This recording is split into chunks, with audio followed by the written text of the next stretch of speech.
Friends, welcome back to the another video of late night classes. तो आज का हमारा जो टॉपिक है रेस्पिरेशन इन ह्यूमन बींग्स। तो यहाँ हम पढ़ने वाले हैं ह्यूमन रेस्पिरेटरी सिस्टम के बारे में। तो यहाँ लिखा हुआ है human respiratory system consist of nostrils, nasal cavity, pharynx, trachea, bronchi, bronchioles and then lungs. तो in lungs alveoli are present where exchange between oxygen and carbon dioxide take place. तो मेनली हमको किस में फोकस करना है, यहाँ पे lungs में फोकस करना है और एलिवियोली के ऊपर फोकस करना है कि वहीं पे हमारा ऑक्सीजन और कार्बन डाइऑक्साइड का टेक प्लेस होता है और वो नोज के थ्रू फिर वापस आ जाता है, जिसको हम नॉस्ट्रिल्स बोल सकते हैं, नॉस्ट्रिल या नोज। ठीक है, तो इसी के बारे में हमको पढ़ना है इस टॉपिक में, रेस्पिरेशन इन ह्यूमन बींग्स में। तो यहाँ लिखा है oxygen rich air from environment, नसल कैविटी, फेरिंग्स, ट्रेचिया, फिर ब्रोंची। अच्छा, मैं एक बार कर देता हूँ। तो सबसे पहले oxygen rich air from environment, यानी ऑक्सीजन रिच जो हमारी एयर है इन्वायरमेंट से हमारी कहाँ जाती है, नसल कैविटी। नसल कैविटी से कहाँ जाती है, फेरिंग्स में जाती है। फेरिंग्स से होते हुए ट्रेचिया, फिर ब्रोंची, ब्रोंचियल्स। अच्छा, ऐसे में समझना थोड़ा मुश्किल है, हम डायग्राम के थ्रू भी समझेंगे। फिर एल्वियोली, फिर क्या होता है oxygen and carbon dioxide exchange at alveoli, फिर ब्रोंचियल्स, ब्रोंची, फिर ट्रेचिया, फिर फेरिंग, फिर नसल कैविटी, कार्बन डाइऑक्साइड। यानी क्या हो रहा है, उल्टे सीधे से चालू होते होते वापस वही सेम प्रोसेस आ रहा है। तो पहले क्या हो रहा था, यहाँ पे कार्बन रिच एयर जा रही थी, अब क्या हुआ ऑक्सीजन रिच थी पहले, अब आखिरी में क्या हो रही है, कार्बन डाइऑक्साइड बाहर निकल रही है। यानी कि नोज से ऑक्सीजन अंदर जा रही है, फिर थोड़ी देर उसी टाइम में कार्बन डाइऑक्साइड भी बाहर निकल रही है। हमको यही इसमें पढ़ना है। तो याद रखना, ऑक्सीजन जाती है अंदर और कार्बन डाइऑक्साइड बाहर आती है, तो नॉर्मल हमको पता ही है।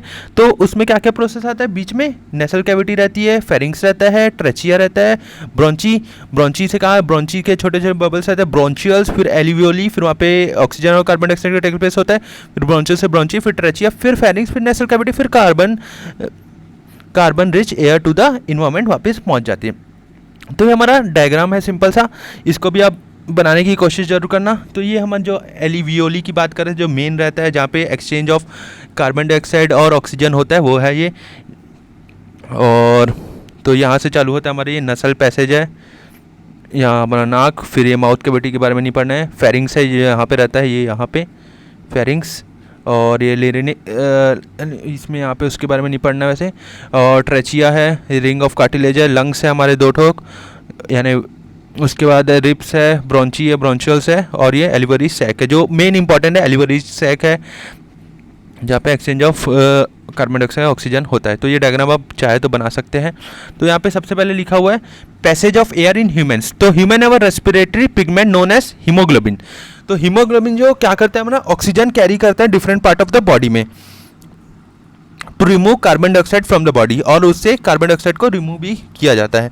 तो वो मेनली हमको याद करना है हीमोग्लोबिन का काम क्या है, हमारा जो यहाँ लिखा हुआ है ये हीमोग्लोबिन, इसका काम क्या है, ऑक्सीजन को कैरी करना, ऑक्सीजन को कैरी करना।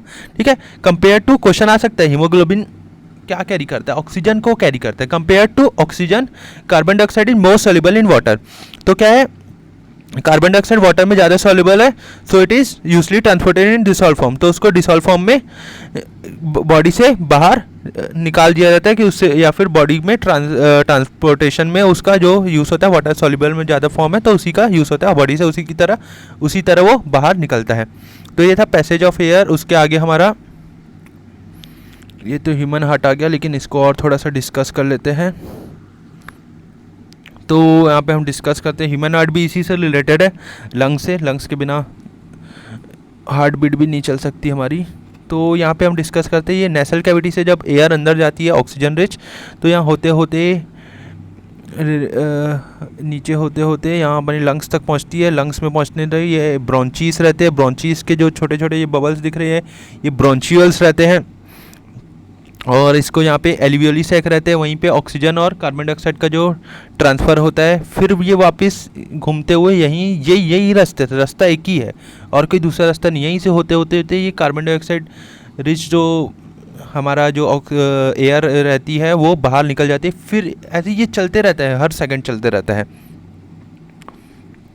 ठीक है, और ये डायफ्राम यहाँ पे जो दिख रहा है आपको, डायफ्राम भी आप सोचोगे क्या है, डायफ्राम क्या है, ये लंग्स को सपोर्ट करता है, बस इसी का इसका यूज़ है। और ये रिप्स है हमारे, बस यही है हमारा सिंपल प्रोसेस। ये मैं इसको इतने अच्छे से इसका इतना सारा डिस्कस नहीं कर रहा हूँ इसको, कि इसका नहीं आता क्वेश्चन, हो सकता है स्टमक वाला आ जाए, एलिमेंट्री कैनल डाइजेशन सिस्टम जो है, या हार्ट वाला है, ये इतना ज़्यादा नहीं आता है, तो इसको हम ज़्यादा डिस्कस भी नहीं करते हैं। वैसे जितना करना था कर लिया, जो इंपॉर्टेंट था वो तो हमने पूरा कर लिया है। इसके अलावा भी आपको लगता है कि और ज़्यादा डिस्कस करना चाहिए इसको, तो आप ज़रूर हमको मैसेज करके ज़रूर बताएं, कमेंट डाउन कर लीजिए। उसके बाद है ह्यूमन हार्ट। ह्यूमन हार्ट के बारे में पढ़ना है, तो आप देखे होंगे ह्यूमन हार्ट आपका तो ये वाला होगा, ऐसे वाला कलर भी कर लेते हैं इसमें, पर असली में ऐसा नहीं होता, ऐसा नहीं होता, ऐसा शेप का रहता है कुछ। और तो हम यहीं इसी के बारे में पढ़ने वाले।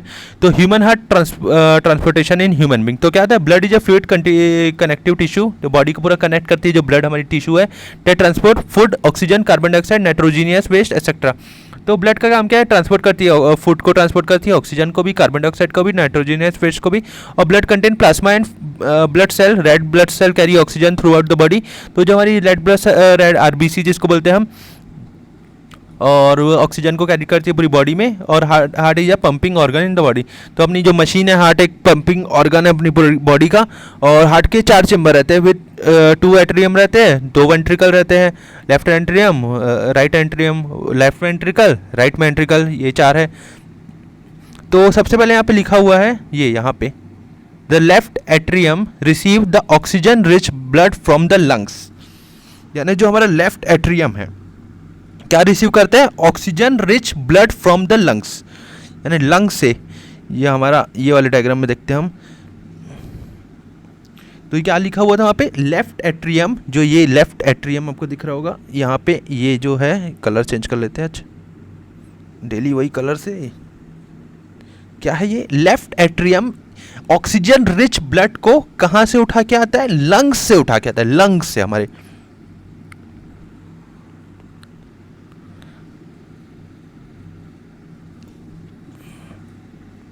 तो यहीं पे ये लिखा हुआ था, लंग से आता है। While receiving blood it relax, तो यानी ब्लड जब उसको मिलता है वो रिलैक्स हो जाता है, यानी कि वो ओपन रहता है। जब रिलैक्स यानी यहाँ पे ओपन है, ओपन रहता है वो, ठीक है। जब वो ओपन रहता है तो लेफ्ट एट्रियम में लंग से ब्लड आता है, ठीक है। यहाँ तक ये लिखा था, यहाँ तक आपको समझ आ गया होगा। उसके बाद है left ventricle pump oxygen rich blood throughout the body, जो हमारा लेफ्ट वेंट्रिकल है वो क्या करता है, यहाँ पे है नीचे लेफ्ट वेंट्रिकल है, ये जो है अपनी बॉडी में, यानी पूरी बॉडी में ये ब्लड को पहुंचाता है। यानी जब ये लेफ्ट एट्रियम रिलैक्स होकर कॉन्ट्रैक्ट होता है तो पूरी जो ब्लड जो रहती है वो लेफ्ट वेंट्रिकल में चली जाती है, लेफ्ट वेंट्रिकल से वो पूरी बॉडी की तरफ जाती है, ठीक है। यहाँ तक आपको समझ आ गया होगा। तो लिखा हुआ है यहाँ पे वही, left ventricle pump oxygen rich blood throughout the body. उसके बाद है deoxygenated blood comes from the body to the upper right atrium, तो जो डीऑक्सीजनेटेड ब्लड रहती है, जहाँ पे ऑक्सीजन खत्म हो चुका है, वो यहाँ पे बॉडी से, हमारी बॉडी से लेफ्ट एट्रियम की तरफ आती है। जब लेफ्ट एट्रियम क्या रहेगा, जब रिलैक्स यानी ओपन रहेगा तभी आएगी ना, तभी आएगी। उसके बाद it contract to pump the blood to the right ventricle, तो क्या होता है ये राइट एट्रियम उसी टाइम बंद होता है, उसी टाइम जैसे ही वो बंद होता है तो वो कहाँ चले जाते हैं, जो ब्लड रहता है राइट वेंट्रिकल की तरफ चले जाता है, ठीक है, राइट वेंट्रिकल की तरफ चले जाता है। फिर क्या कहता है, right ventricle pump the blood to the lungs for the oxygenation, तो ये जो हमारा ये वाला डायग्राम में नहीं देखेंगे हम, ये वाला डायग्राम थोड़ा छोटा दिख रहा है। तो क्या होता है यहाँ पे राइट वेंट्रिकल क्या करता है, इस ब्लड को लेते हुए कहाँ पहुंचा देता है, वापस लंग्स को पहुंचा जाता है। ये कि ये कौन सा ब्लड रहता है, डीऑक्सीजनेटेड ब्लड रहता है, तो इसको कहाँ लंग्स में पहुंचा देता है। लंग्स क्या करता है, इसको वापस क्या करता है, ऑक्सीजनेटेड ब्लड बना देता है, ठीक है। तो right ventricle pump the blood to the lungs for oxygenation के लिए वो भेज देता है, जो कि वो डीऑक्सीजनेटेड ब्लड रहता है। तो ठीक है, सिंपल था। तो ये डायग्राम आप बना सकते हैं, लेकिन ये इतना हार्ड डायग्राम बनाने की जरूरत नहीं, ये सिंपल सा डायग्राम दिख रहा है, बना लीजिए। तो आप सिंपल अगर इसको पढ़ना है एकदम ही सिंपल में, तो आप बोल सकते हैं कि यहाँ राइट एट्रियम में ब्लड आया, ये लेफ्ट वेंट्रिकल में पहुँचा देगा, राइट वेंट्रिकल में पहुँचा देगा। फिर ये लेफ्ट वेंट्रिकल में ऑक्सीजनेटेड ब्लड आता है, वो लेफ्ट वेंट्रिकल बॉडी को पहुँचा देता है, लेफ्ट एट्रियम में आता है वो बॉडी को पहुँचा देता है। एकदम सिंपल सा प्रोसेस है ये, एक छोटा सा। अच्छा, और यहाँ पे ये दिया हुआ है सुपीरियर वेना कावा, जो सबसे बड़ा जहाँ से वो आता है एरिया, उसको क्या बोलते हैं हम, सुपीरियर वेना कावा। और सुपीरियर यानी कि बॉडी के ऊपर पार्ट से आता है जो ब्लड, उसको सुपीरियर वेना कावा बोलते हैं। डीऑक्सीजनेटेड ब्लड की बात हो रही है यहाँ पे। और जो बॉडी के नीचे पार्ट से आता है इन्फीरियर, उसको क्या बोलते हैं, इन्फीरियर वेना कावा। ठीक है। और ये डीऑक्सीजनेटेड ब्लड जहाँ से जाता है उसको क्या बोलते हैं हम, पल्मोनरी आर्टरी। ठीक है। उसके बाद एरोटा, जो अपनी सबसे बड़ी वेन्स है, क्या बोलते हैं उसको, एरोटा।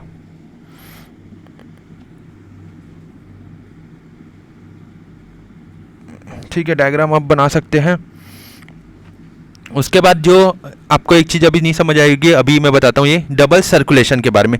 तो क्या है, the right side and the left side of the heart are separated to prevent the mixing of oxygenated and deoxygenated blood. यानी कि जो हम देख रहे थे यहाँ ब्लू और ये जो कलर में दिया हुआ है, ये क्या होता है, ये दोनों आपस में डिवाइडेड है, ताकि वो ऑक्सीजनेटेड और डीऑक्सीजनेटेड ब्लड रहता है रेड कलर का। ये डायग्राम में आपको समझाने के लिए कि दोनों अलग रहता है। तो इसके कारण क्या करते हैं हम, ऑक्सीजनेटेड और डीऑक्सीजनेटेड ब्लड इसमें अलग रहता है। In vertebrate the blood goes to the heart twice during each cycle. तो ब्लड कैसे एक दो बार जाता है, हर साइकिल में वो दो बार जाता है। डिफाइंड, इससे क्या पता चलता है, ये डबल सर्कुलेशन है। और इसी से ऑक्सीजनेटेड और डीऑक्सीजनेटेड ब्लड दोनों अलग रहते हैं, दोनों मिक्स हो जाएगी तो बहुत ज़्यादा प्रॉब्लम हो जाएगी बॉडी को। उसके बाद जिसको अभी तक नहीं समझ आया था तो ये सिंपल तरीके से वो समझ सकता है एकदम।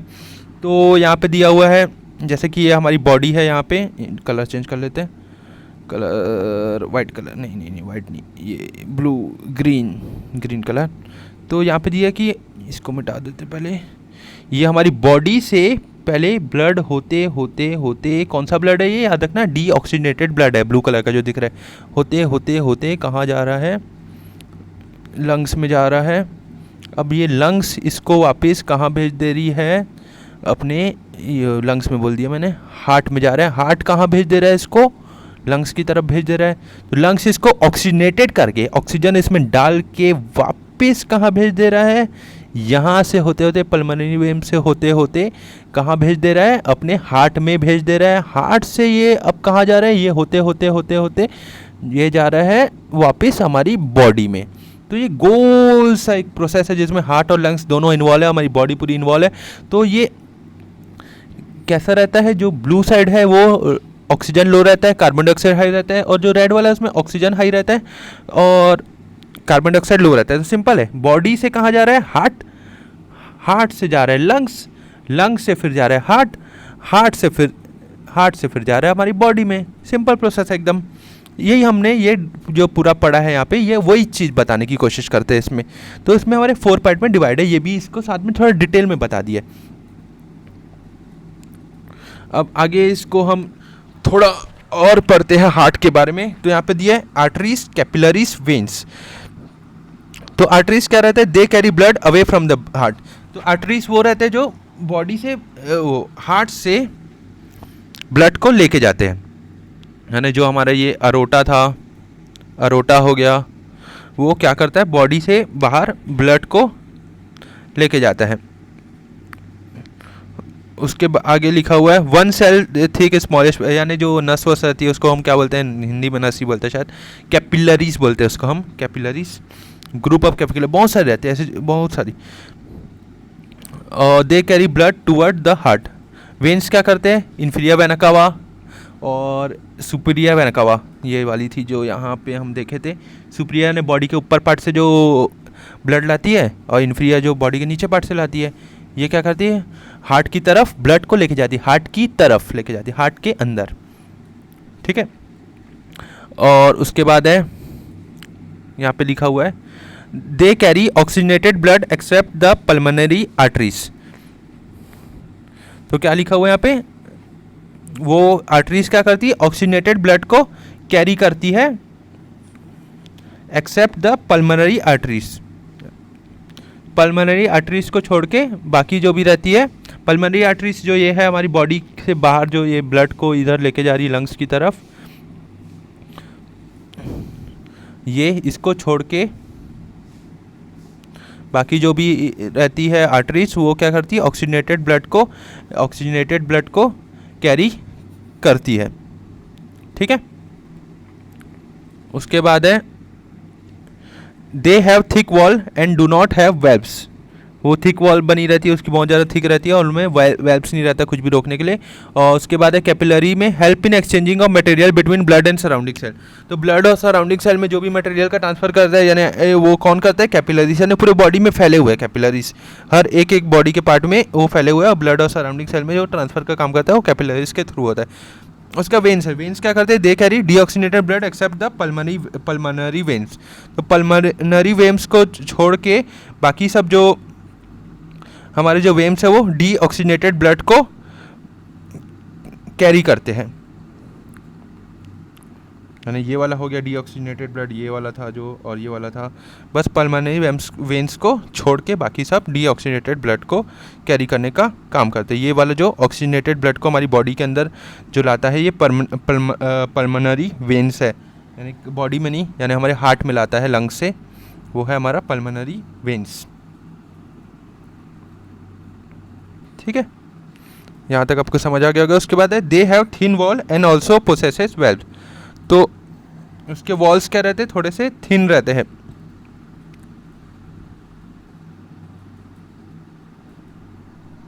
उसके वेल्व्स थोड़े से थिन रहते हैं, बस यही इसमें बताने की कोशिश कर रहे हैं। अब क्यों रहते हैं वो भी अब जान सकते हैं, लेकिन इतना भी डिटेल में नहीं जाना है हमको। जैसे कि ये है यहाँ पे दिया हुआ, ये वेल्व्स दिए हुए, यानी कि ये रोकते हैं ब्लड, यानी ऊपर वाले नीचे नहीं आ जाए, ऊपर नीचे वाला ऊपर नहीं आ जाए, यानी इस टाइप का। यहाँ पे भी दिए हुए ये एरोटिक वेल्व्स है जो ऊपर वाले ब्लड वापस, यानी कि प्रेशर इतना नहीं बन जाए कि आपके को, यानी प्रेशर से आपको हार्ट अटैक तक आ सकता है। लेकिन इसको रोकने के लिए ये जो बने हुए वेल्व्स, ये पूरे ऊपर वाला नीचे, या फिर इतना ज़्यादा प्रेशर रहता है उसको कंट्रोल करने के ये काम आते हैं।